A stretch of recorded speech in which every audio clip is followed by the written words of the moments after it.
जय जगन्नाथ जय श्री राम बंधुगण लीना एंड सानू ब्लॉग को आपण मानक स्वागत। आज आम जानिबा अयोध्या प्रतिष्ठा हेबाकु जाउथवा राम मंदिर विषय रे। दर्शक बंधु अयोध्या श्री रामचंद्रंकर भव्य मंदिर निर्माण संपूर्ण हो सारी आपण माने जानिछन्ते।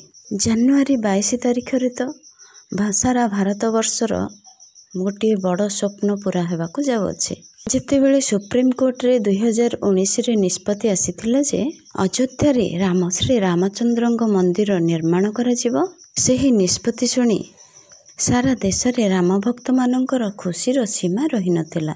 एहा सहित 5 अगस्त 2020 तारिख रे एही दिनटी भारत वर्ष रे भारतर इतिहास रे स्वर्ण अक्षर रे अंकित होई जायतिला। काहेकि ना सेही दिन राम मंदिर भूमि पूजा करा जायतिला। राम मंदिर निर्माणर फैसला एते सहजरे आसी नथिला। एही कार्य पई अनेक दुविधार सहित सामना करिबाकू पड़िथिला। बंधुगण एबे चलंतु जानिबा राम मंदिर निर्माण पछरे थिबा संपूर्ण इतिहास एवं कौन पई राम मंदिर निर्माण उपरे विवाद होइथिला। नवेम्बर 9 तारिख 2019 सुप्रीम कोर्ट रो सेही आदेशनामा जहा श्री राम मंदिर निर्माण सपक्ष रे आसीथिला, जहा कि सारा देश रे एक आनंदर परिवेश सृष्टि करिथिला। एही खुशी 134 वर्षर अवधिर विवाद परे आसीथिला। अयोध्या को श्रीराम पूर्वज विवस्वान पुत्र विवस्वत मनु स्थापना करिथिले। सेबेठारु अयोध्या रे सूर्यवंशर राजत्व चली आसुथिला।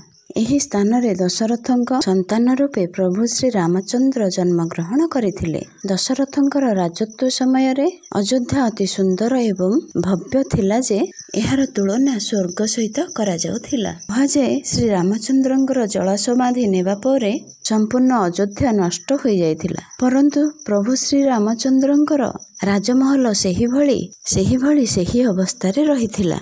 एहा पर श्री रामचंद्रंक पुत्र कुश अयोध्यार पुनः निर्माण कराइथिले। एहा परे सूर्यवंशी राजा माने 44 पीढ़ी पर्यंत राजत्व करिथिले।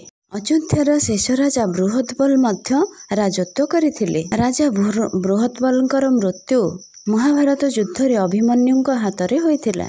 महाभारत युद्ध पर अयोध्या पूरा छारखार हो जाइथिला। एहा परे लगभग 100 वर्ष पर चक्रवर्ती राजा विक्रमादित्य शिकार करी करी अयोध्या रे पहुंची थिले। से क्लांत होई सरायु नदी कूल रे एक विराट वृक्ष तले तांको सेना मानक सहित विश्राम नेउथिले। सेही समय रे अयोध्या पूरा जंगलमय थिला। पुरातन कथा अनुसार विक्रमादित्य को सेठारे किछि चमत्कारी शक्तिर किछि अनुभूति होइथिला।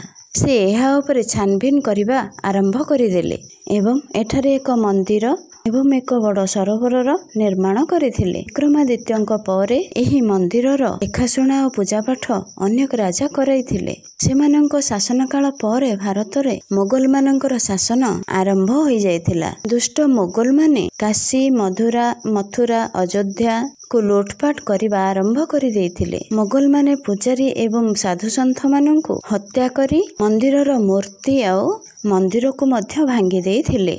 मोगल माने 1527 रु 1528 पर्यंत अयोध्यार मंदिर को संपूर्ण भाव में नष्ट कर देइथिले एवं सेही स्थान रे बाबरी मस्जिद रो निर्माण करथिले। 1528 रे मोगल शासक बाबरनामा मस्जिद मान निर्माण आदेश करथिले। सेही बाबरी मस्जिद 1952 पर्यंत सेही स्थान रे विराजमान थिला। अयोध्या रे बनिथिबा बाबरी मस्जिद रे 2टी लिपिबद्ध थिला। सिथिरे लेखा थिला धरतीरु जन्नत पर्यंत जहार न्यायर चर्चा रहिबो। एहा परे जहांगीर एवं अकबर शासन काल रे बाबरी मस्जिद पाखरे हिंदू मानक पई किछि स्थान मंदिर निर्माण पई दिया जायतिला, परंतु एहा परे मोगल माने शासक औरंगजेब सेठारे मध्य बाबरंक स्मृति रे एक विशाल मस्जिद रो निर्माण करथिले। हिंदू शास्त्र अनुसार बाबरी मस्जिद रे जेउ स्थान रे निर्मित थिला ताहा प्रकृत रे श्री रामचंद्रंकर जन्मभूमि थिला।